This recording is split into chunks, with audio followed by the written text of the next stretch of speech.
A very good morning to all of you. Welcome you all to this instruction course on the optic nerve head. As we all know that interpreting the optic nerve head is not just challenging, and it is essential that everyone knows all the aspects to interpret, because in today's world when technology is advancing, we should not let technology rule us, but we should lead the technology and take it as a supportive tool.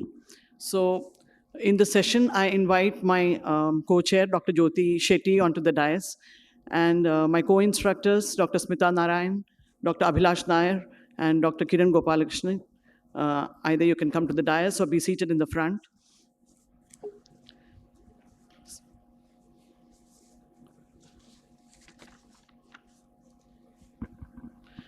So the first talk will be delivered by Dr. Abhilash Nair. The topic is Overview of a Typical Glaucomatous Optic Nerve Head. Dr. Abhilash Nair, he works as a senior consultant in glaucoma at Giridhar Eye Hospital, Cochin, and he's into glaucoma practice right from 2008. Over to you, Dr. Abhilash. Thank you, ma'am. Good morning, everybody. I'd like to thank Dr. Meena Nair for inviting me for this session. So, why do we check the optic nerve head in glaucoma? So, it undergoes characteristic changes in glaucoma that we need to recognize so as to be able to not just diagnose the glaucoma, but also to quantify the progression and also classify it into early, moderate, or advanced disease. So there are various methods by which we can do this, and probably slit lamp by microscopy is the commonest one that we routinely use in the OP. Now, when we see the optic nerve head, we have to check a few characteristics of the optic nerve head. This is not just for glaucoma, but in any routine examination. One is the disc size and shape. Now, when the disc becomes bigger, the cup size and shape also differs with relation to the disc. The neuroretinal rim, which is the rim of neural tissue, which is found surrounding the central area called the cup. The retinal nerve fiber layer, which appears as striations both superiorly and inferiorly, and the watch out for any peripapillary atrophy. So coming to the disc and the cup consequently, it consists of around 1 million axons of the ganglion cells, but the size and the area of the cup varies a lot from around 1 to 6 millimeters. It's a big variation of the size of the disc. You can measure the disc size using the numbers on the slit lamp and then multiplying it by the correction factor depending upon which lens you are using to view the fundus. Usually it's vertically oval. Because the neuroretinal rim is thicker inferiorly and superiorly, the cup is usually rounded. Now, in a study involving Indian population, the average CD ratio was noted to be around 0.4, but around 5% of individuals with 0.7 was seen to be having normal discs. Coming to the neuroretinal rim, now, as mentioned earlier, it consists of the axons, and because it's vascular, it appears pink in color. The Isn't rule denotes the thickness of the neural rim. The inferior is thicker than the superior. Then comes the nasal, and usually the temporal one is the thinnest. Always check for the vessel bending when you are looking for the inner margin of the neuroretinal rim. The circumlinear vessel is one that skirts the inner rim of the neuroretinal rim, and we'll come to it later why it is noting the circumlinear vessel is important. The retinal nerve fiber appears as I mentioned, whitish striation superiorly and inferiorly. So when you see a red-free photo of the disc, the superior part appears whitish because of the neural rim. The middle part, the macular region, appears to be a bit more darker, and then again lighter, brighter area inferiorly. It's best seen with the red-free filter and on photographs. Coming to the peripapillary region, there are a few things which you have to note. One is the scleral lip, which is the thin, even white ring that you may not see all around the disc, but you may probably more prominent temporally. And this indicates where the disc margin is.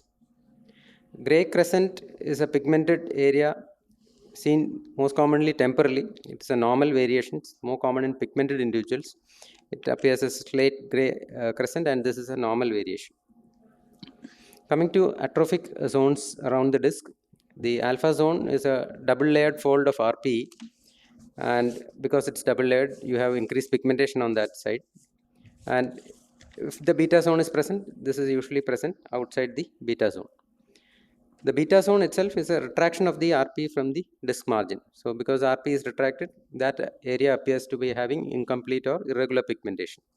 It is also associated with absent of thinner choroid, and hence also more likely to be having glaucoma in that disc.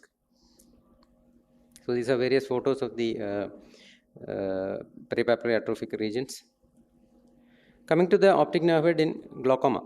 So there are a few things which you have to note. One is focal cupping. Now this is an indicator that the patient may be having glaucoma. So this is a selective loss of the neuronal rim, and usually it's seen vertically or obliquely. So this causes an enlargement of the cup either infratemporally or supratemporally, and usually these notches have sharper nasal margin and a more diffuse temporal side. Another pattern of cupping is concentric cupping, where there is the cup enlarges temporally and it's called temporal unfolding. Then it progresses circumferentially upwards and downwards. It's usually difficult to distinguish unless you have a drawing or a photograph of the patient in the previous visit. There could be a deepening of the cup also, and something called as overpass cupping, where you see the vessel that used to lie on the neuronal rim. Now the neuronal rim has gone, but the vessel is still seen to be bridging this deepened cup. Usually seen on slit lamp biomicroscopy. You can't make a 2D photo of that. Pallor cup discrepancy is important, because usually in glaucoma the cup usually regresses, the color usually stays there, so that's called a tinted hollow, where you have a cup but it's still pink in color. In advanced cupping, there is loss of all neural tissue, and the disc appears very pale because of lack of vascularity. Sharp bending of the major vessels is seen at the scleral rim. This is called bean pot cupping. Laminar dot sign is not characteristic of glaucoma. This visible fenestrations of the lamina cribrosa. Another important thing that you have to check for in while seeing all discs actually, and one thing that you won't see unless you look for it, that is disc hemorrhage. It's more commonly associated with normal tension glaucoma, but in a case of diagnosed glaucoma, it indicates that glaucoma may be progressing. It is transient, and it has a papillary as well as a peripapillary part. Usually the papillary part resorbs first. It's more common in the infratemporal quadrant, and it is an indication of active disease. It's usually seen in early or middle stage of glaucoma. It's a sign of progression, and usually adjoins the notches or RNFL defects. So various photos of disc hemorrhages. Now bioniting appears as a broken vessel at the margin of the neural rim. This is because as the cupping progresses, the vessel bends more sharply, and you don't see the bending behind the neural rim. So the vessel appears broken at the edge of the neural rim. Now the circumlinear vessel, as I said earlier, it lies along the inner margin of the neural rim, and when the neural rim recedes, this vessel seems to be moving more centrally. So this is called bearing of the circumlinear vessel. These are defects in the retinal nerve fiber layer, and they are more commonly seen with the red-free filter, where you find that the striations are lost. So the supratemporal and infratemporal area appears darker compared to the macular zone, which is reverse of the normal pattern. Now, among all these indicators of glaucomatous optic neuropathy, the stronger ones include neural rim notch, diffuse enlargement of the cup, RNFL defects, and disc hemorrhages. Most of them are better seen on disc photography. Coming to disc damage likelihood score, this was introduced by Spaeth et al. To grade discs into different stages. So you have it considers the size of the disc into small, medium, and large, and it compares the rim width rather than the cup size. And if you are really grading them, you have less variability, and this becomes very reliable. One moment. It correlates with function and is useful to monitor progression. The steps include: you have to dilate the disc pupil, determine the size of the disc, examine the disc carefully, and distinguish the outer rim of the disc. Note the inner edge of the NRR and estimate where the NRR is the smallest or thinnest. And if it has already met the disc edge, then you have to note the number of clock hours that the rim is absent. Always better to draw the ONH, determine the stage, and note it. Any stage more than 5 is unhealthy. More than 5 doesn't indicate glaucoma, but it is unhealthy. 1 to 3 are rarely associated with field changes, and up to stage 5 could be observed. Stages 8 to 10 indicate disability, and worsening stage requires aggressive treatment. Thank you. Thank you, Dr. Abhilash. Any questions?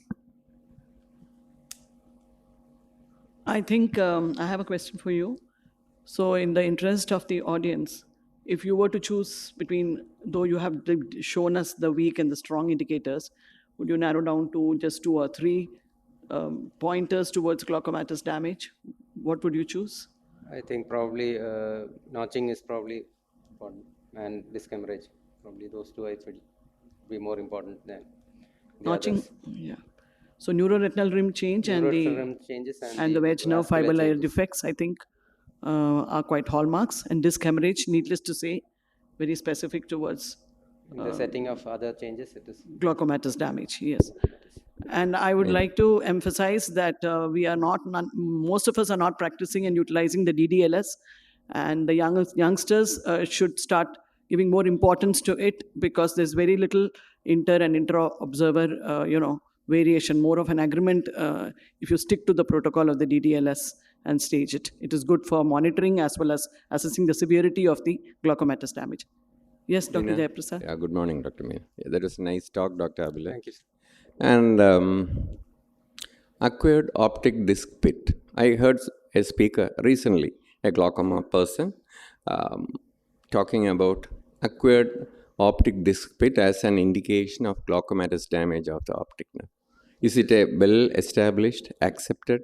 It is considered as glaucomatous disc damage. Thank you. Okay. Okay, the next talk, I'll be delivering the next talk. And I'm Dr. Meena Nair, practicing since 2005 as a senior consultant in glaucoma in Chaitanya Eye Hospital and Research Institute, Trivandrum.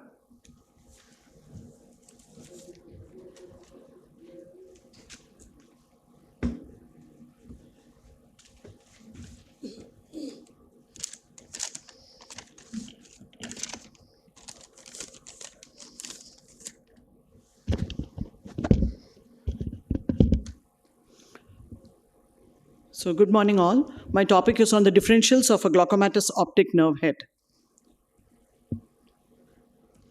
It's not moving.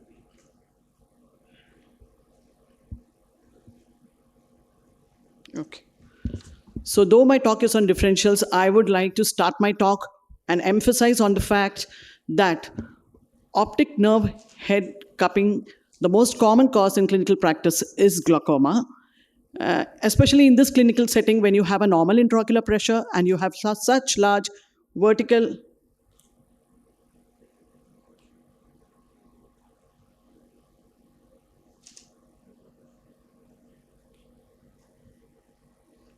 Can you please come? Okay. Especially in the clinical setting when you have a normal intraocular pressure with such large vertical deep cups in the background of an asymmetry in disc size and shape between the two eyes, and shallower cups, but large and deep, large and vertical, in tilted discs, again against a normal intraocular pressure, then I would say that you have to look for features suggestive of glaucoma, as emphasized by my previous speaker, Dr. Abhilash, to clinch the diagnosis of a normal tension glaucoma. So in non-glaucomatous cupping, it is very important that you take a detailed history. That's mandatory. You have to correlate with clinical findings. You have to look into systemic associations. And do not forget that what you are seeing as a cup disc could be a sequelae of a previously active disease. What do you see in this? This patient came to me on a topical prostaglandin analog about 5 years back, and I have discontinued it, and I'm observing him annually. Why did I discontinue? So look at the discs. You can see that you have vertical symmetric cups with an intact NRR, with the Isent rule followed, and most important, the nerve fiber layer is normal and healthy. So the first differential here would be a physiological cupping. And these are all the various groups of physiological cup, where the type 5 could go show you developmental anomalies. What is this? Again, large discs with no morphological abnormalities, horizontally oval cups, and it could be fitting into a megalopapilla, bilateral, symmetric, and the size more than 2.1 millimeter. What about this? As you can see, an oblique insertion of the optic nerve head makes the neuroretinal rim assessment very difficult. So you have to look for the features around it. Look at the large temporal crescent, the inferior crescent, and the hypopigmentation of the inferonasal retina. All this pointed towards a tilted disc, could be a myopic disc, and in myopic disc, normally depending on the refractive error, you could have a large size. So tilted disc need not always be myopic. You can have a normal visual acuity also, but the nasal defect of the optic disc is likely to be there. Congenital tilted disc syndromes are non-hereditary. They can be seen in 1 to 2% of normal population. They need not have systemic or neurological abnormalities, and the disc appears tilted inferiorly and nasally with inferonasal posterior staphyloma.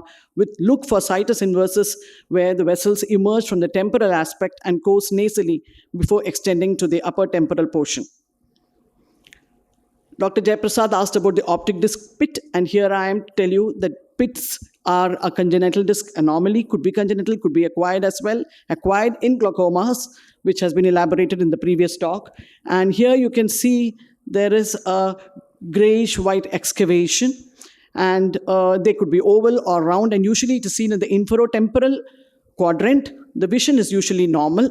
They needn't be unilateral. Like in this case, you can see it is bilateral, a larger pit in a larger disc, and they can be, need not always be temporal. You can see this nasal one in a 5-year-old boy who has a congenital optic disc pit. Very important, this is the fact that if you have well-demarcated disc seen temporally, you can have central serous retinal detachments, as shown in the 2 pictures here. Next disc anomaly where you have surface topographic abnormalities is the disc coloboma. You can see a large disc and note the emergence of the vessels on the disc. So isolated disc colobomas are rare. They may be bilateral but asymmetric. So they are congenital disc excavations involving the inferior portion of the optic nerve and can extend to the inferior retina and choroid. And usually the colobomatous disc will be larger than normal. And what do you see here? Note the radial pattern of exit of the vessels here. That is characteristic with the peripapillary pigmentation. One thinks of another congenital disc anomaly, the morning glory syndrome, which is rare and usually unilateral, and the visual acuity is usually decreased. You have to do a neuroimaging because you can have associated basal encephalocele and corpus callosum agenesis and midfacial anomalies like the cleft palate, hypertelorism, etc. Now, this is another congenital anomaly where you find that the optic disc is lying in the center or bottom of an excavated defect in the fundus, and the disc may be normal except for a temporal pallor. So this is a peripapillary staphyloma, which is rare and usually unilateral. And here again, you have to do a neuroimaging because you can have transsphenoidal encephalocele. So after these congenital disc anomalies, looking into the hereditary optic atrophies, and where you can have cupping with pallor. And here we have the autosomal dominant optic atrophy. Note the bilateral symmetric disc pallor temporally and the temporal excavation. And here it is important to understand that if you're seeing the patient in the adult period, you can go back to the history and you'll get the history of decreased vision in the first decade of life. and the classic appearance being bitemporal pallor and associated with the optic atrophy 1 gene.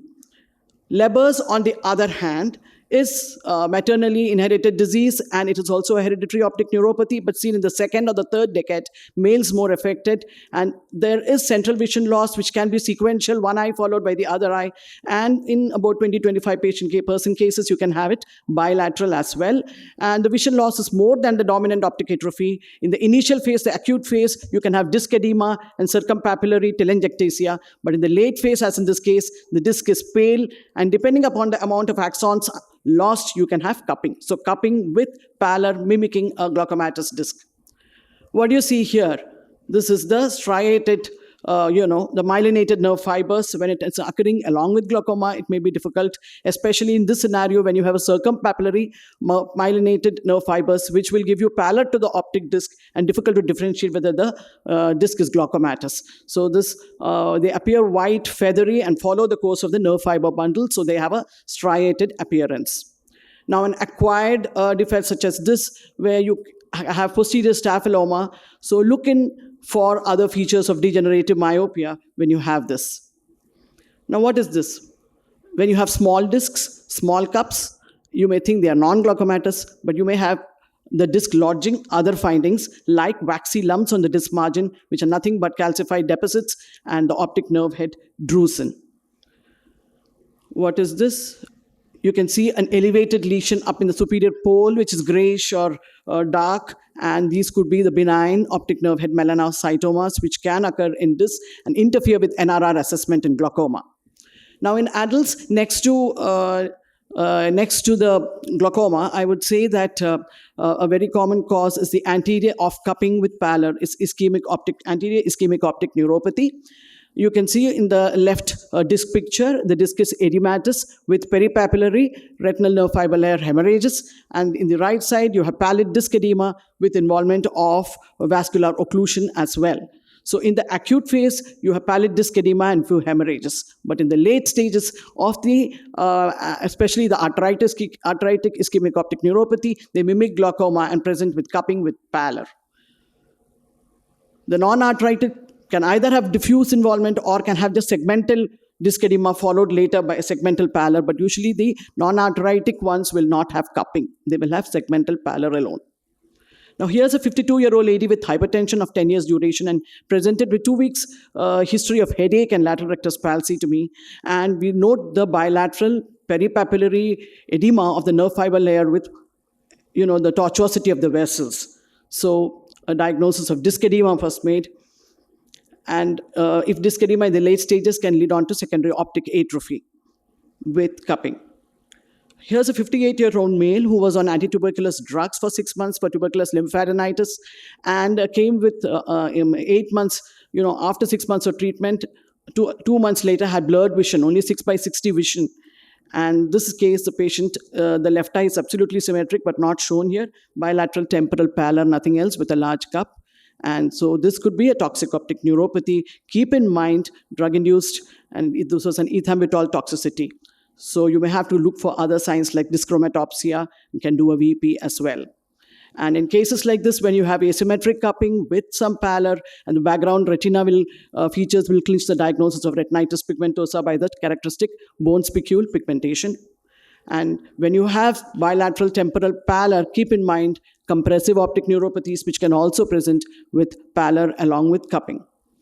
And when you have an asymmetric pallor along with asymmetric cupping, like you see in the left eye, what could it be? Go back into the history, take a history of trauma. You may get a long-standing old trauma, which can clinch the diagnosis of a traumatic optic neuropathy, and this often misleads the diagnosis of glaucoma. So we dealt with congenital causes like the optic disc pit, coloboma, tilted disc syndrome, morning glory syndrome, peripapillary staphyloma, and dealt with non-glaucomatous cupping causes like demyelinating, hereditary traumatic optic neuropathy, and the non-glaucomatous cupping with pallor, where you have the ischemic optic neuropathy and compressive lesions of the optic nerve head.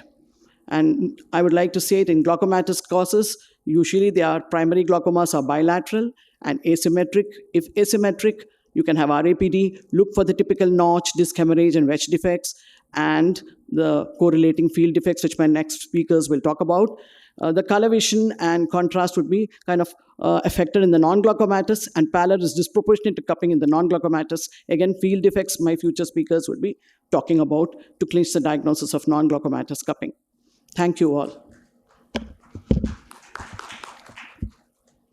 Any questions? If not, we'll move on to the next talk of the session. I invite Dr. Jyoti Shetty, who is my mentor, my teacher, and she heads the Department of Cataract, Refractive Surgery and Glaucoma Department of Manipal Hospital, Bangalore. Previously, she was the director of Bangalore West Lions Hospital, where she has trained numerous doctors in the field of phacosurgery as well as glaucoma.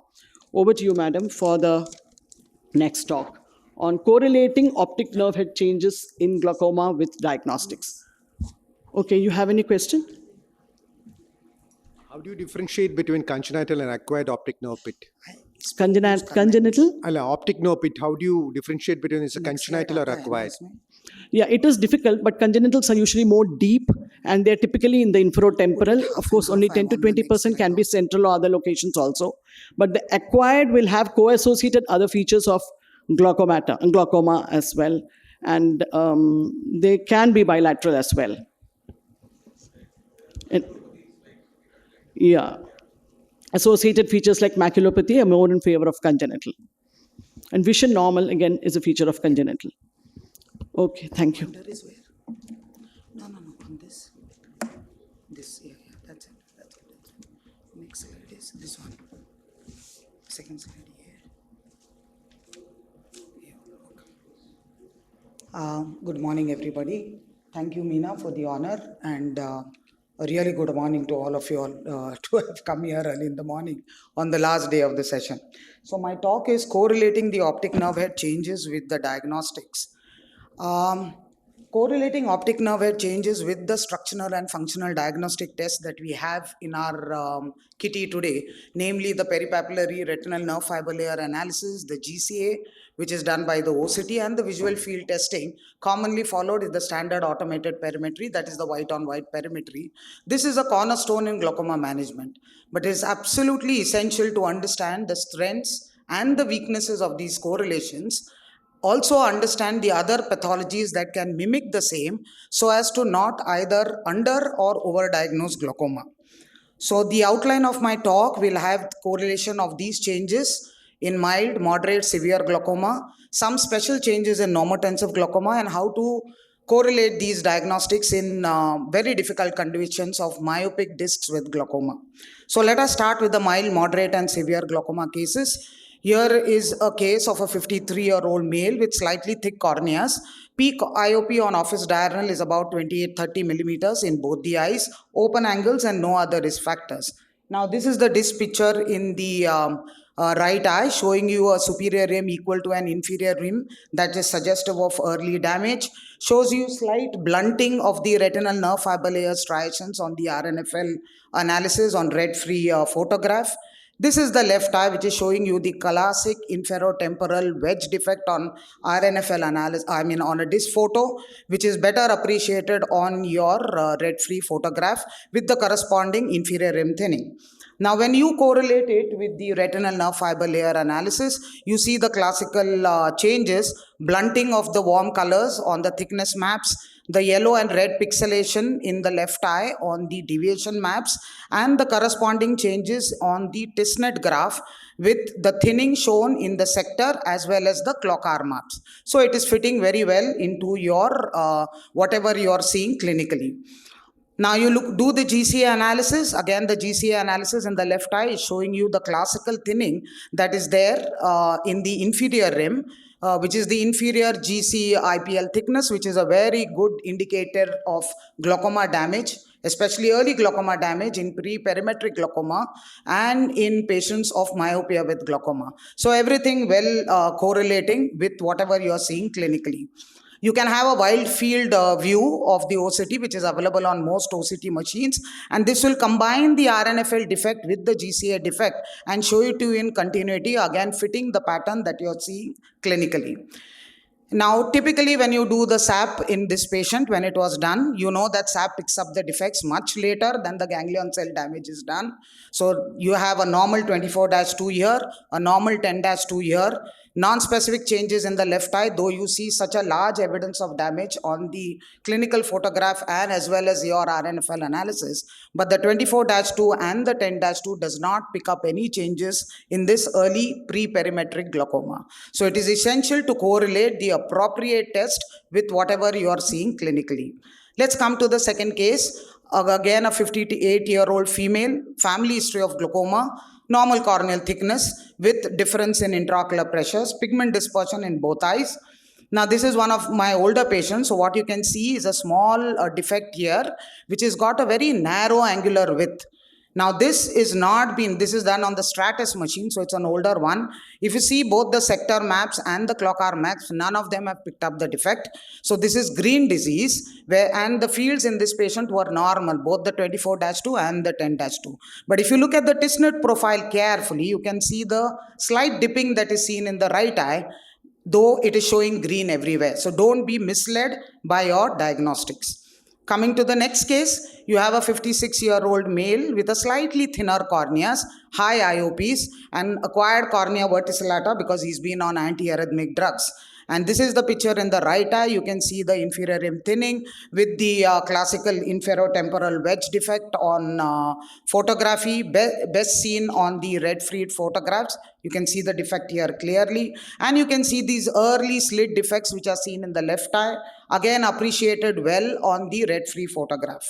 Now, when you do the peripapillary analysis, the RNFL analysis on OCT, again it correlates well in both the thickness, the deviation maps, the Tisnet and the sector and clock arm maps.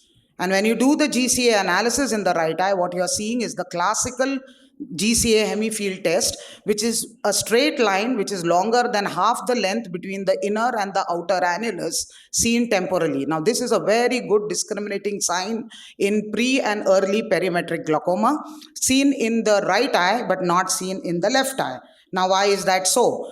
That is because these fibers are lying in the macular vulnerability zone in the inferotemporal quadrant, and that's why they are picked up as the positive temporal raphe sign. And this can be appreciated on the wide field view. You can see the RNFL with the corresponding GCA defect. So that's why it's picked up on the hemifield test as a temporal raphe.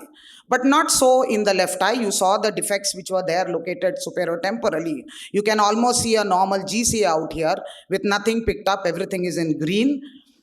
That is because this defect lies away from the 4.8 to 4 mm GCA zone, which you can appreciate in this wide field image. This defect is far away from this area. That's why the GCA is normal in this particular patient. So correlating it with the appropriate test, again emphasized here, should be done appropriately.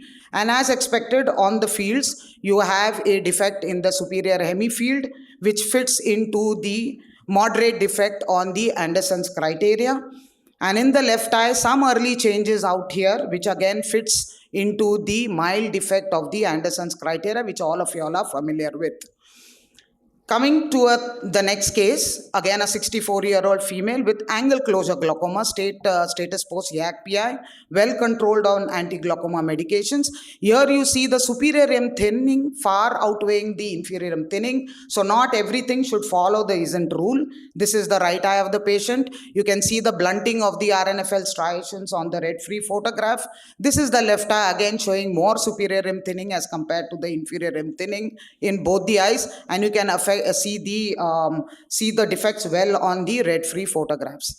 Again, everything correlating very well on your peripapillary nerve fiber layer analysis in the right eye and in the left eye. But look at the GCA, what has happened in the right eye. You see much more inferior GCA IPL thickness and abnormal areas of thickening out here, where the damage is much more in the left eye as compared to the right eye when you see the clinical picture. So what is this? If you look at this horizontal B scan carefully, you will realize that there are segmentation errors. You see how the foveal pit is so clearly delineated here, but not so here, because this is a patient who has an associated ERM with ERM with traction. And that is what is complicating the GCA picture. So see the patient in entirety, don't look at it just from the glaucoma point of view. Again, on the field analysis, it shows a moderate defect. I won't describe all the criteria to you. All of you all know about it. On the Anderson's criteria in the right eye and mild changes fitting into the mild defect on the Anderson's criteria. Coming to the next case, a patient of African descent of mine who's one-eyed, other eye lost due to PBK and glaucomatous optic atrophy, well controlled on AGMs.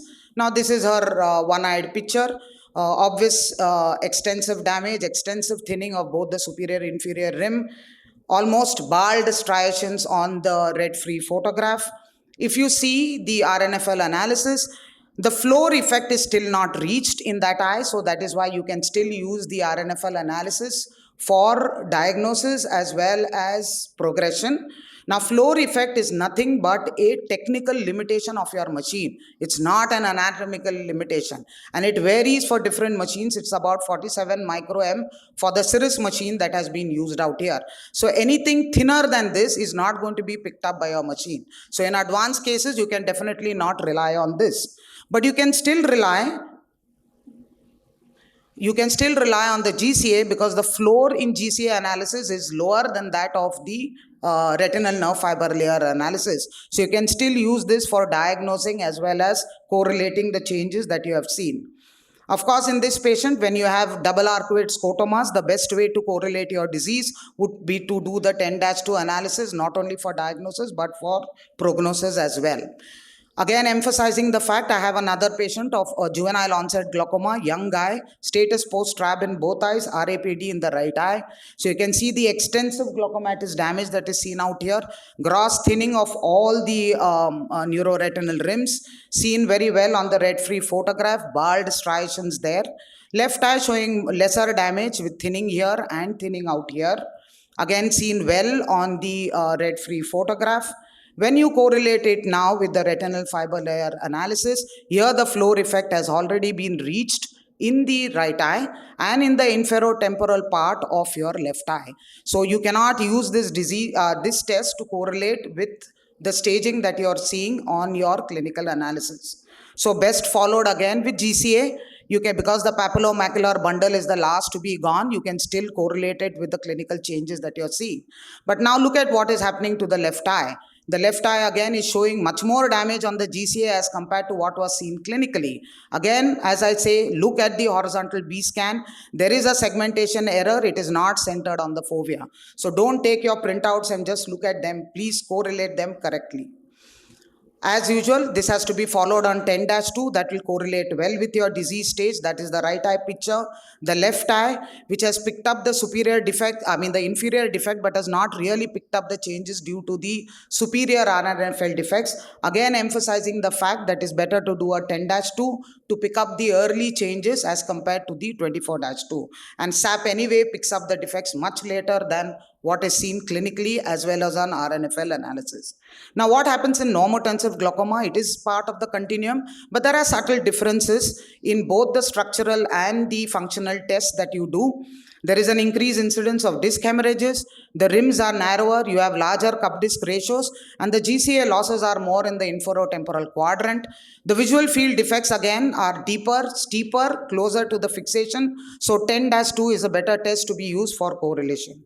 So couple of cases of normotensive glaucoma.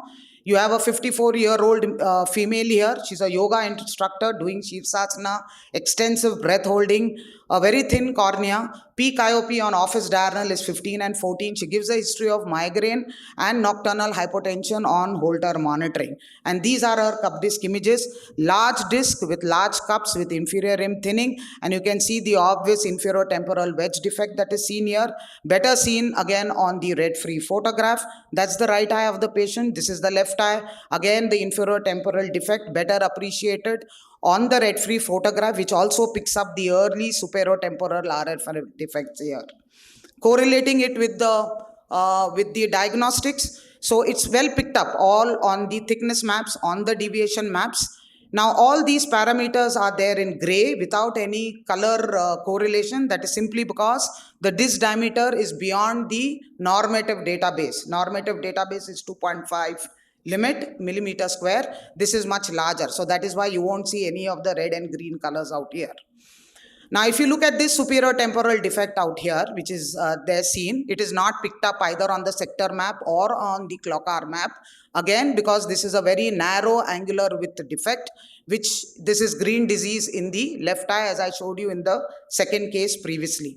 So you see the GCA analysis showing you the temporal Raphe sign in the right eye, some early changes in your left eye, and fitting with the defects that are seen very, very close to the fixation in the normotensive patient. So a 10-2 is more important for correlation. That's the right eye of the patient. This is the left eye of the patient on field analysis. Again, emphasizing that this is going to be picking up the defects much later in the disease stage. Coming to the next case, you have another 49-year-old female with very thin corneas, low IOPs on office diurnal, and excessive snoring with an AHI index of 29.4 on sleep apnea testing. So this indicates moderate to severe obstructive sleep apnea disease, a classical profile of normotensive glaucoma patients. Just give me 2-3 Yes, minutes ma'am. more, Meena, please. So this is the disc picture in the right eye showing you, my pointer is not working. Okay, showing you the inferotemporal defect there in the right eye, best seen in the red-free photograph. Again, this is the left eye picture showing you a fresh disc hemorrhage over an existing inferotemporal defect. So the old inferotemporal defect is there and there's a fresh disc hemorrhage there, best seen again on the red-free photograph. Now this is the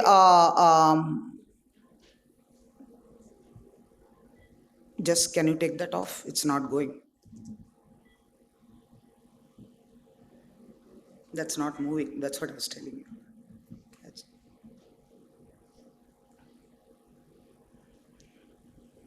Pointer is not working. Okay, so it's not going here on the screen. All right. So I don't have the pointer. Okay. All right. It's fine. I think it's quite illustrative. So on the wide field and on the GC analysis, again the temporal Raphe sign on the left side, early changes that can be seen in the inferotemporal quadrant on the right side, well correlating with the wide field. I always suggest if you have the wide field option on your machine, please look at it. You can correlate the RNFL defect with the GCA defect there. Again, green disease that is seen on the GCA, everything is green, but the picture there will show you that it is well correlating. So that's a significant defect. Again, of course, correlating very well in the left eye. The field test still normal on the non-specific in the right eye, some changes in the left eye. Again, emphasizing that the fields will pick up your defects much later. Now, in myopic discs, it is very difficult to pick up glaucoma and the incidence of both myopia and aging is increasing. So you are going to see a combination of the two more often in the future. Now, the problem in correlating is you have large discs, you have extensive areas of peripapillary atrophy, you have tilted disc, so you have a very oblique view, you have overhanging Brooks membrane, so it's very difficult to identify which is the margin, and that's the reason to make out the cupping, it's very, very difficult. There are also pitfalls in the retinal nerve fiber layer evaluation.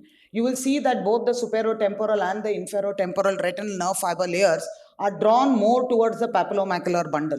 So what happens is when they are compared with the normative database, you will get these false defects inferiorly, suggestive of disease. This is nothing but red disease. Actually, they are healthy superior and inferior rims, but because they don't follow the peaks which are there normally in a normative database, it shows as a false defect here. So this is another pitfall which is there on RNFL analysis. Again, you have pitfalls in GC analysis because you have lot of segmentation errors due to acquired myopic macular degeneration. So these are the pitfalls in myopia. The pattern of visual defects also are different. You see early paracentral scotomas because the papillomacular bundles are lost earlier in glaucoma with myopia as compared to end-stage disease in non-myopic eyes. So 10-2 testing is more important. So here is the a case of high myopia. Peak you see the IOP is slightly higher on the right side. So this is his disc picture. So very difficult to make out. You know, the rim superiorly and inferior looks almost equally cupped. A large area of peripapillary atrophy. You can't make out the retinal nerve fiber layer striations because of the extensive tessellations that are there. This is his left eye, again a macro disc out here. Difficult to appreciate what is due to glaucoma and what is due to myopia. You do the RNFL analysis, it picks up a large RNFL defect. And here it is significant because there is not much temporalization of his own nerve fiber layer bundles. So you can still use the normative database out here. And this is shown as a classical glaucoma hemifield test or temporal raphe on the GCA analysis. So that is a significant defect. So this is the importance of correlating a GCA and an RNFL in myopic cases. It will clinch the diagnosis for you. Again, a paracentral scotoma in this eye, well appreciated on the 10-2 picture. A normal fields in the left eye and a normal 10-2 in the left eye. And this is my last case of a 36-year-old male with vision is only 660 in both the eyes, high myopia. Actually, this is wrong. His peak IOP on office diurnal was 22 in the right eye and 12 in the left eye, and thick corneas, as you can see out here. And he was sent to me to rule out glaucoma in that eye. So many compounding factors: myopia, thick corneas, slightly borderline intraocular pressures recorded in the right eye. And this was his right eye picture when he presented in 2015. I mean, I couldn't make out any cupping out there. It looked all okay to me in spite of the extensive tessellations, in spite of the extensive parapapillary atrophy, where the delta and the gamma zones are also added to your regular beta zone. And this was the picture in the left eye. So to me, everything looked okay. I kept him on follow-up. This was his RNFL picture. You can see, you know, such a bad picture taken because of all the degenerations that are there and the extensive myopia. So practically useless for correlating the disease. And this was his GCA analysis due to extensive segmentation errors. He had myopic macular degeneration too. So what did I do? I just kept him on follow-up, but he was lost for follow-up. So this was the picture in 2015. This was the picture in 2022 when he came. And now you can obviously see an inferior rim thinning as compared to the previous picture. And in 2023, he came with a fresh disc hemorrhage out there. So in such patients, it is better. But in the left eye, this is his 2015 picture. Still remains the same in 2023. So he's been put on treatment in the left eye because the right eye has got glaucomatous changes, which has been seen in progressive tests. So in conclusion, correlating optic nerve head changes with diagnostic tests requires a multimodal approach to avoid false over and under diagnosis of glaucoma. It's sometimes very prudent just to monitor the patient and then declare him glaucoma once you see progression. Newer modes and AI probably will help us in future. Thank you. Thank you, ma'am, for the elaborate case scenarios illustrating the points. Any questions? I just want you to highlight, like, is it now a routine practice to do the ganglion cell analysis and wide field for all your cases? Or do you selectively? GCA is a part of it. I mean, wide field is just being added to the newer machines. It just gives you a topographical continuation of your disease. So if you have it, you just add the GCA onto the RNFL. If it shows you the continuity, that clinches your diagnosis for you. But it's not necessary at all. If you pick up the changes on GCA, you pick up the changes on RNFL, it's perfectly fine. And if you have RNFL, you will be having the GCA. So it's not anything extra that is added. Thank you, Thank ma'am. you. We move on to the next talk in the session by Dr. Meena Narayan. She is a presently professor at Regional Institute of Ophthalmology, Trivandrum, editor of Kerala Journal of Ophthalmology, reviewer for Indian Journal of Ophthalmology, with deep interest in the management of glaucoma. Over to you, Dr. Smita, and she'll be talking to us on diagnostics, misleading glaucomatous optic nerve head changes. Good morning, ladies and gentlemen. I shall be talking on some of the diagnostic modalities which may be misleading when we are doing optic nerve head analysis. So usually in a busy ophthalmology OP, we send patients for glaucoma evaluation who have either a raised intraocular pressure or optic nerve head changes which are suggestive of glaucoma. Now, we all know that the raised intraocular pressure is only a risk factor. So, the optic nerve head changes occupy the prime position for the diagnosis of glaucoma. So it is important because when we take the patient for glaucoma evaluation in the glaucoma clinic, we usually perform an indirect slit lamp biomicroscopic examination with a 90D lens or a 78D lens. So that is our prime method of examination. We also do a visual field and some ancillary tests to correlate that. And nowadays, many ophthalmologists rely on OCT RNFL to perform a diagnosis of glaucoma. Now, this is fraught with this is fraught with a large number of pitfalls, with a large number of misinterpretations, which can lead to situations like the red disease or green disease in the OCT RNFL. Usually, we do not diagnose glaucoma based on a single visual field printout, but it is important that we correlate with it. If we are seeing a single visual field printout, then it is not a proper way to diagnose it as such. An incorrect diagnosis, the most important thing is that it leads to unnecessary treatment. And unnecessary treatment, along with a great deal of patient anxiety and a lifelong cost for the patient. And sometimes it may lead to medico-legal issues. So first, I shall talk about some of the pitfalls that we encounter in the OCT RNFL and its interpretation. First and foremost, the OCT RNFL should be performed with at least the minimum signal strengths. The signal strengths for the spectralis are at least 15. For Cirrus, it should be at least 6. And for the RTView 30 and TopCon, it should be about 60. These are the areas where the signal strength is provided. For the spectralis, in the right eye, it is 31, and in the left eye, it is 30. So it is good signal strength. Whereas in the Cirrus printout, you can see that it is 6 in the right eye, which is just appropriate, and 5 in the left eye, which is less. So in this case, the left eye scan actually should be discarded. A good signal strength shows that the fundus picture is uniformly illuminated and you will see the details very clearly. This is not a good signal strength, and therefore you can see that the temporal part of the fundus is poorly illuminated and the details of vessels are not clear. So you see that the pie chart of the fundus in of this patient shows a red color. The B scan also shows a grainy appearance. Poor signal strength is usually associated with dirty lens of the OCT, or it can be associated with the PCO or cataract, or even with dry eye. And paradoxically, it is also associated with PCIOL.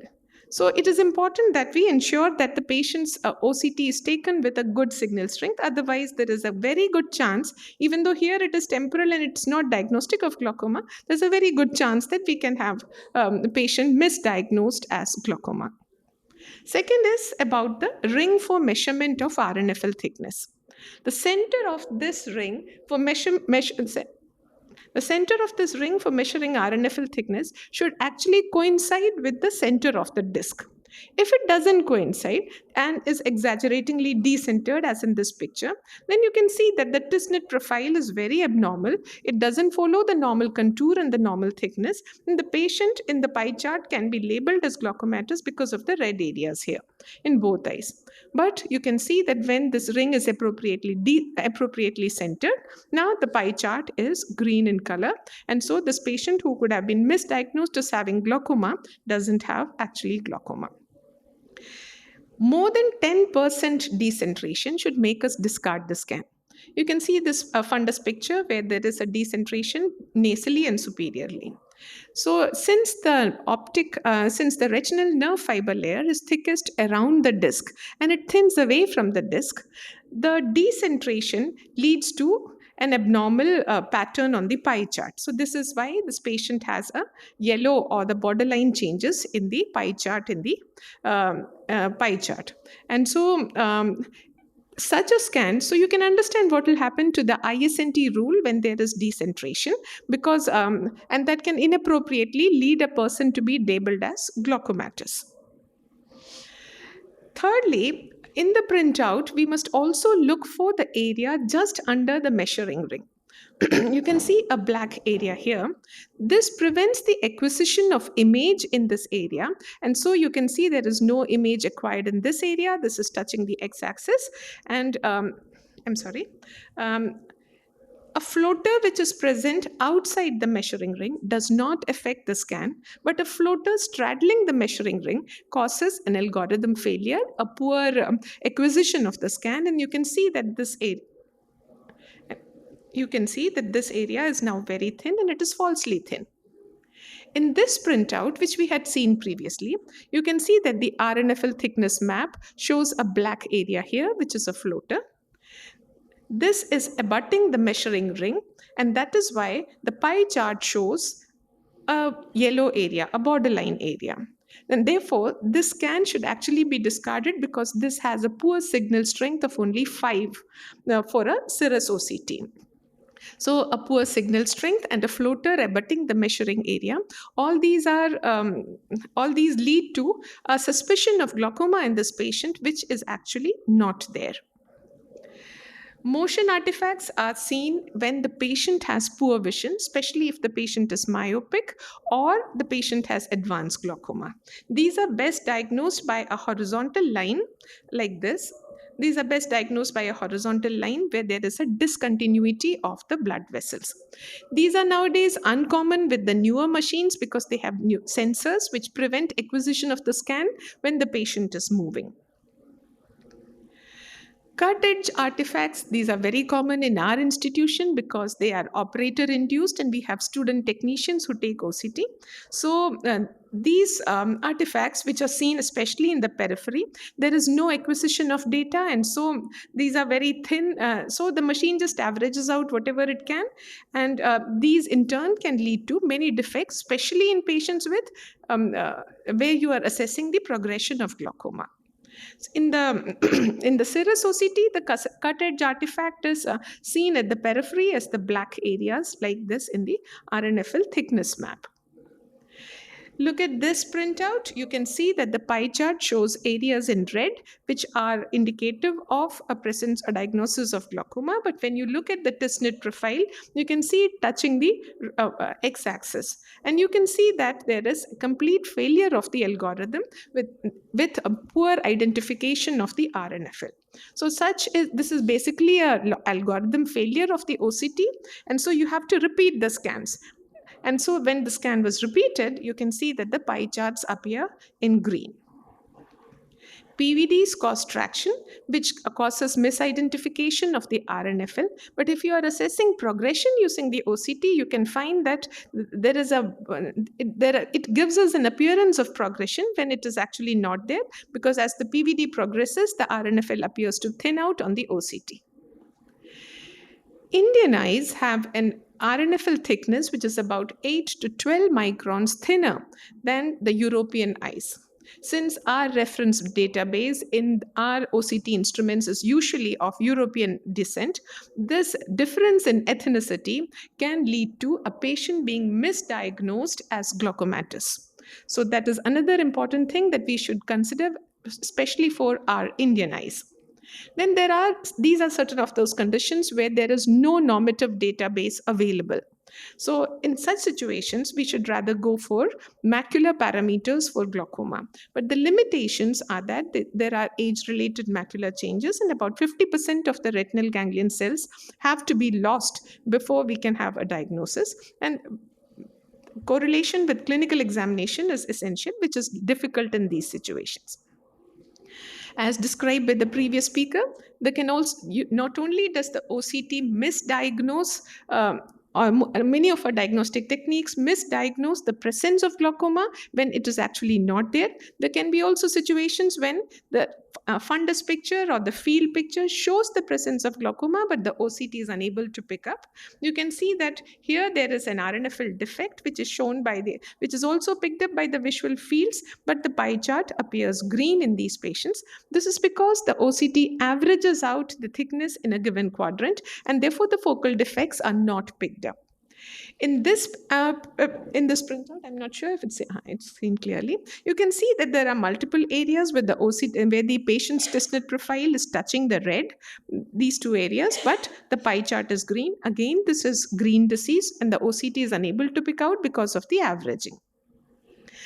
Both of my previous speakers have elaborated on how examination of the disc can be confusing in certain conditions or certain situations which are both pathological and non-pathological. And they have also highlighted how examination of the disc, especially the identification of the 5 R's, are important. The identification of the scleral rim, the neuroretinal rim, and the size and color, examination of the retinal nerve fiber layer, and examination of the peripapillary area, and also for the optic disc hemorrhages. So tilted disc has been described very well before. It is difficult to make out the presence of glaucoma in the tilted disc. Hypoplastic disc. Hypoplastic disc may give you the appearance of a global thinning, and you may think that it is like an advanced glaucoma, but again, examination of the disc will clinch the diagnosis. Myopic tilted disc, as Madam has described very beautifully, I can only say that those people who have advanced glaucoma, they get multiple artifacts on the OCT RNFL, and therefore it is very difficult. It's full of pitfalls. You can see that in this OCT, the ring for measurement would be falling on the peripapillary atrophic areas, or even on these staphylomas. In this picture, on the myopic crescents, there is also motion artifact because the patient is unable to see the target because of the advanced vision defect, and also there is cut edge artifact because of the patient seating. So you can see that there are areas which show supranormal thickness, and therefore the OCT is not an appropriate way to look for myopic glaucomatous disease. But then I think it is better if we consider all patients with myopia as glaucomatous and follow them up unless otherwise proved. There has been a description about the split RNFL, especially in the superior area, where the RNFL split falls into the red area and gives a false appearance of glaucoma. Again, a diagnostic, a misdiagnosis, even though there is no glaucoma. Madam has already talked about the lateral shift. This has been described. Now, there are certain conditions which can lead to appearance of an advanced field defect, sort of a tubular field.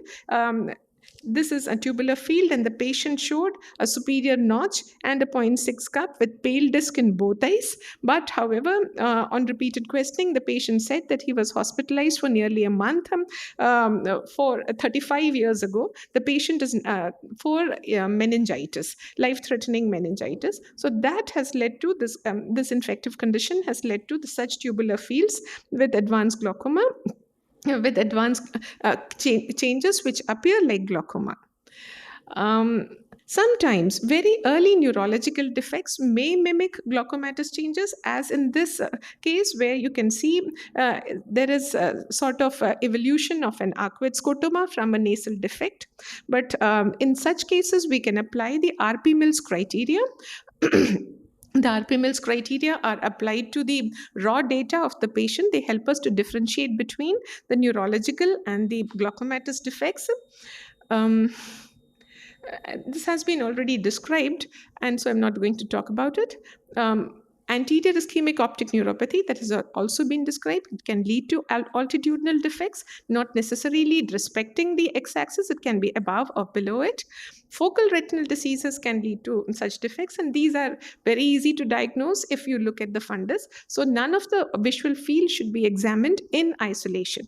Even peripapillary retinochoroiditis, where most of these cases would present with absolute scotomas and have sharp borders. So the take-home message is that diagnostics should not fool you. You should have a complete correlation with whatever diagnostic method you are using. But still, there are some pathological and non-pathological examinations, conditions where you have to examine the patient for quite some time before you can make a diagnosis of glaucoma. Thank you very much for your kind attention. Thank you, Dr. Smita, for the elaborate discussion on all the factors which can mislead, the diagnostics can mislead. So it is very important that we have to evaluate the optic nerve head and correlate the head optic disc findings with the field and the OCT to finally make a conclusive diagnosis of glaucoma. Any questions?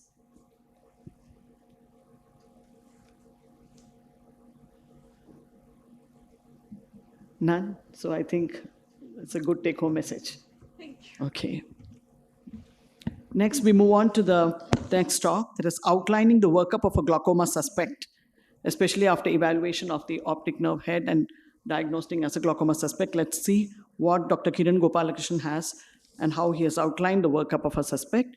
Dr. Kiran Gopalakrishnan is practicing as a glaucoma consultant since 2010 at Precise Specialty Eye Care, Trivandrum, and he is graduated from Government Medical College, Trivandrum, after which he has done his post-graduation and residency in the cornea and glaucoma at All India Institute of Medical Sciences at the RP Center.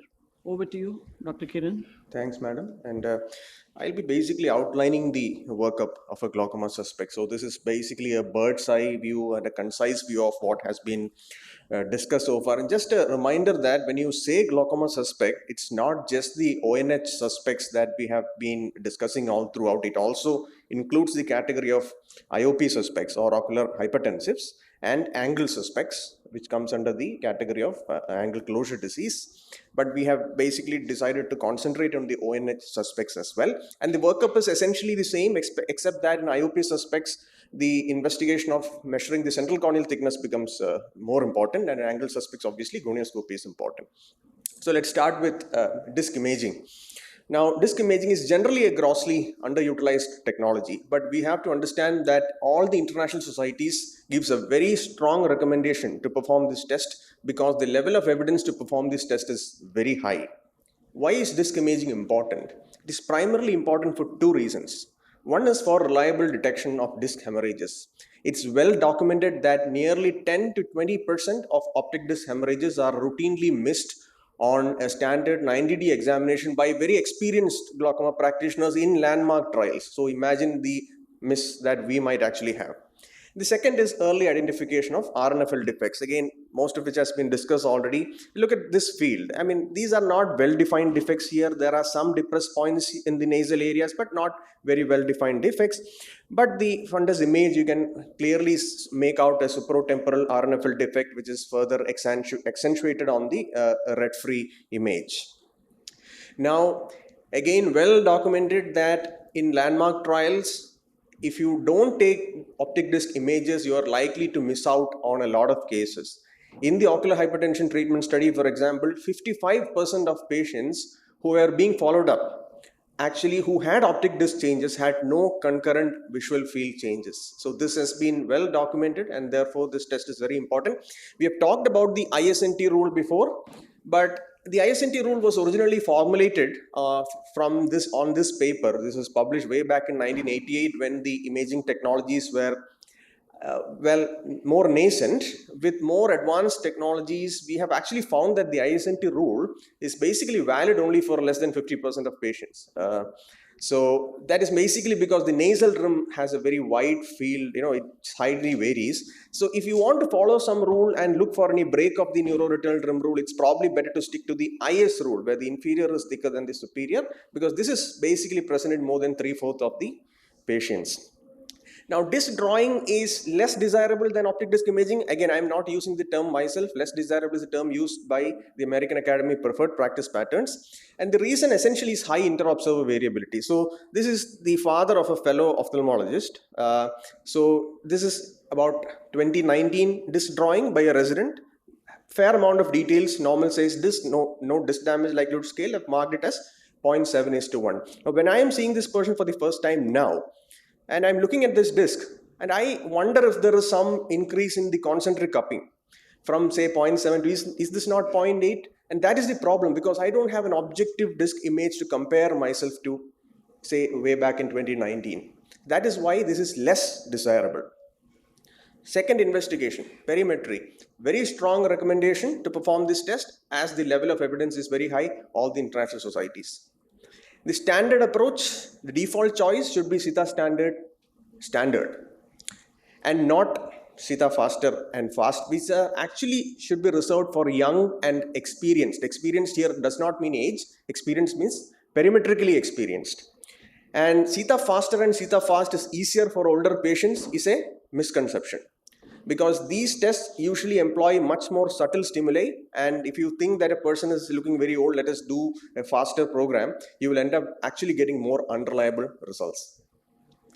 In evaluation of glaucoma suspects especially, because we are looking for early changes here, you always focus more on the probability maps than the grayscale. When you have these subtle disc abnormalities, you can find that the probability map here shows a well-defined defect, whereas the grayscale looks almost normal.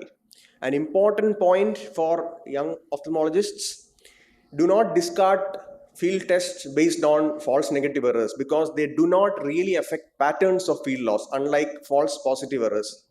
Let's look at this example. This is the 2023 image of a person whom I have been following as a glaucoma suspect since 2019. So I look at the rim, everything looks fine, the RNFL patterns are undisturbed. This is 2019 fields, normal in both eyes. 2020, 21, every year she has been doing fields normal. For the first time in 2023, when I'm performing this field test, I'm getting a defect on the right eye more and on the left eye a little less, marked as low test reliability because of a combination of fixation losses, false positive errors and negative errors. Note here that the false positive errors is less than 10%. False positive errors, especially if it's greater than 15%, can really mess up patterns. Even when I repeated the field, I'm getting the same. If we look very closely, there is this defect is actually respecting the vertical midline. It is very subtle, especially on the left. It does respect the vertical midline. An MRI showed a large pituitary macroadenoma, and she underwent surgery a week back. When you have symmetrical field defects, it can be glaucoma, but whenever you see very symmetrical field defects based on other criteria, also think of possible masquerades. Well-defined inferior defects, not perfectly symmetrical, but well-defined defects. Now the problem is, we look at the disc picture, you will see that the superior rim is very thin or almost absent. Irrespective of how much investigation you do, say let's do an OCT, you will find that the superior rim is absent. But you have to be aware of these congenital conditions, because these can easily be mistaken for a normal tension glaucoma. You have to be aware of congenital conditions like topless disc or superior segment optic hypoplasia to make a diagnosis. Investigations will not really help you. Bilaterally symmetrical, almost central defects. And you have these bilateral temporal pallor. Here, it's advisable to perform a neuroimaging in such cases, certainly, but the visual acuity is the clincher here, because you don't expect glaucomas to have actually these low visual acuities with this kind of picture. Temporal pallor, neuroimaging is normal, but visual acuity is low. Again, madam has already described, this is a hereditary optic neuropathy, autosomal dominant type most likely. And of course, this presents a little different to the Leber's hereditary optic neuropathy, which basically presents more like an optic neuritis, except in the later stages when the vision loss will be much more than what is described here. Now, computer imaging. Now, a lot of discussion has been on OCTs. OCT is just one of the computer imaging, HRT, GDX, all comes under the category of imaging. And interestingly, unlike the other two tests, the strength of recommendation to perform this test on glaucoma and glaucoma suspects is very weak, and the level of evidence is low. Nevertheless, we have already seen that OCT can corroborate early defects. And see, an optic disc image shows a well-defined infratemporal defect, again more accentuated on the red free, but the fields repeated twice seems to show some degree of defect in the nasal areas, but it's not very well defined. If not for the optic disc image, we would probably discard this field. But here the OCT can kind of correlate, because corroborate the infratemporal dip, which you can see on the Tisnet graph. Myopic disc have been discussed. So myopes have generally two problems. One, there is a lot of peripapillary atrophy normally in myopes, and the disc also tends to be tilted. The peripapillary atrophy will depend on the degree of myopia. The problem, as has already been described, OCTs can be false positive. So this is not a very high myope, mild myope, -3 diopter around. You can see the tilted disc, and you can also see the peripapillary crescent. The fields are normal. And if you look at the Tisnet graph on the mean rim width analysis, you can actually see the supranasal dip. And of course, this is not a very high degree of myopia. If it was a high degree of myopia, this would probably be marked as red on the circle sectors, showing as yellow. But if you look at the B scan, you can actually appreciate the disc tilt in the B scan itself. And if you look at the RNFL again, you can actually see the thickness profiles have been shifted on either side compared to the normative database. Here, one thing that is relatively unaffected by the tilted disc itself is the macular cell, posterior pole GCL thickness, but it will be affected by myopia. So high degrees of myopia will affect the macular GCL analysis also, but it's generally unaffected by tilted disc. Most important, do not base your treatment decisions on OCT alone. A fairly advanced glaucomatous disc, the OCT circle sectors show normal, but the thickness profiles are elevated way above the normative database. And that is because we look at the B scan, you can see that there is an epiretinal membrane there. So the computer algorithm, instead of fixing the internal limiting membrane, will now fix the internal limiting membrane as the epiretinal membrane. So all the calculations of RNFL thickness will now be correspondingly higher, and this would basically come under the category of green disease, right? But the field effect is fairly obvious here. Now, this is a fellow cataract surgeon. So he has a family history of glaucoma. So I'm just showing you the left picture for clarity. The right eye picture is also the same. The optic disc looks fine. The imaging, the RNFL patterns, the rim all looks absolutely fine.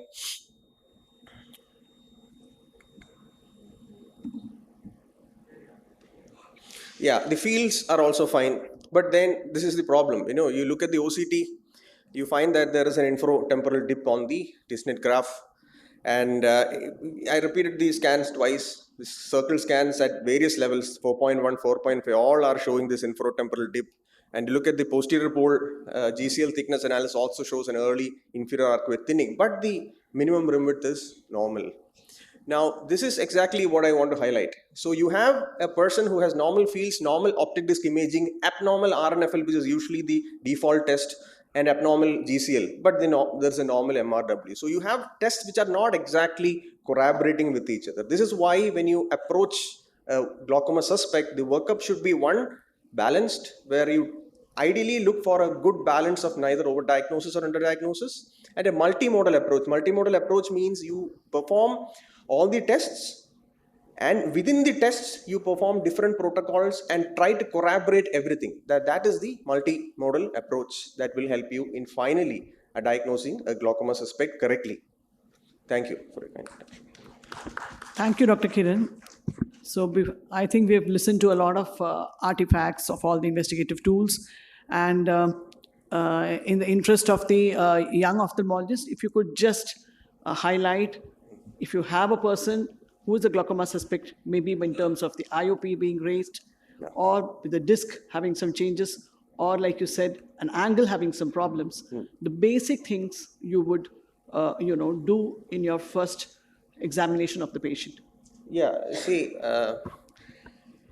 suppose a patient is basically referred to you, and when somebody is diagnosed as a glaucoma suspect, is already your 90-day examination has been done, all the basic tests have been done. If first you go back to the history, and the two things that stands out in history, again, these are very well defined in the preferred practice pattern guidelines, would be first family history of glaucoma, and this is from history because I have limited time to cover all these things. History and family history of diabetes. These are two risk factors. In fact, in US, Medicare benefits allow any person with family history of glaucoma and a history of diabetes in them to actually undergo all the glaucoma screening tests, and always look for the triad of Raynaud's, sleep apnea, and migraine. These are especially useful when you are looking at normal tension glaucomas from the history. Then the investigation, as I said, starts with ideal and optic disc image, because this is very, very important for glaucoma suspects, not so much in well-defined glaucomas, because the whole idea of looking at a glaucoma suspect is to follow this patient up for a period of time and see if they actually develop into manifest glaucoma. Disc image is absolutely important, as I mentioned. Very strong recommendation from all international societies. Then perimetry. These two are absolutely critical tests. The central corneal thickness measurement becomes very important, especially in ocular hypertensives. And because of lack of time, now it is well documented in the ocular hypertensive treatment trial and the European glaucoma prevention trial. Both these are multicentric trials performed in two different geographical areas on different types of population. In spite of that, both these tests, trials showed that CCT is a very important predictive factor for ocular hypertensives. And it's probably not that, if you look at other studies in glaucoma per se, CCT has not been found to be that important, unlike in ocular hypertensives. So, but still, as a part of investigation we should do. And a baseline gonioscopy. Yeah, gonioscopy obviously, because the diagnosis of angle this- suspect is basically on Thank you, Kiran. gonioscopy. I think just 5 minutes, I'll cover a few spotters, and with that, we close the session.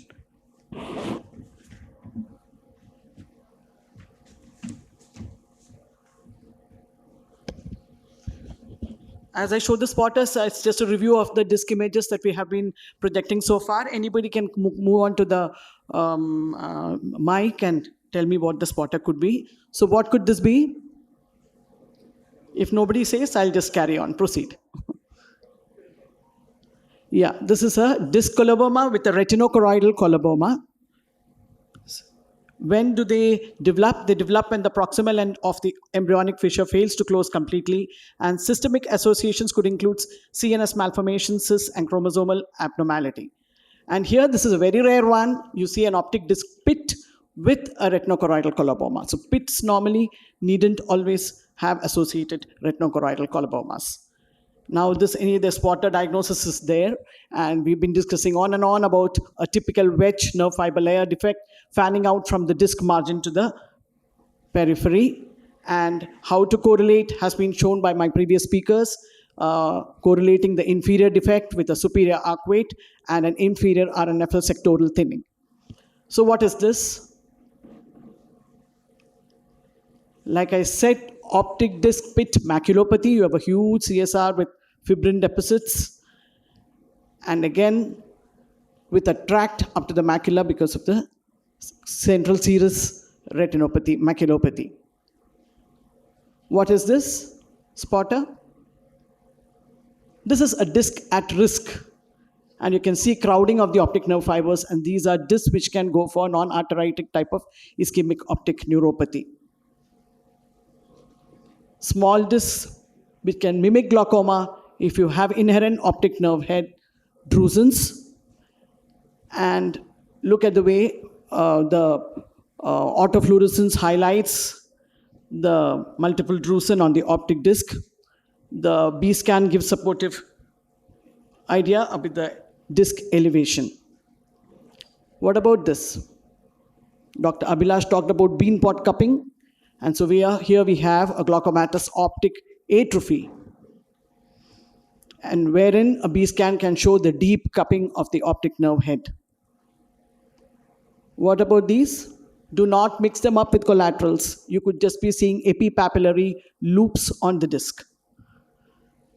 And the typical disc hemorrhage, which if present, though you can have in diabetes, hypertension, but disc hemorrhage at the disc margin is almost always glaucomatous. So you have to think in terms of investigating a normal tension glaucoma.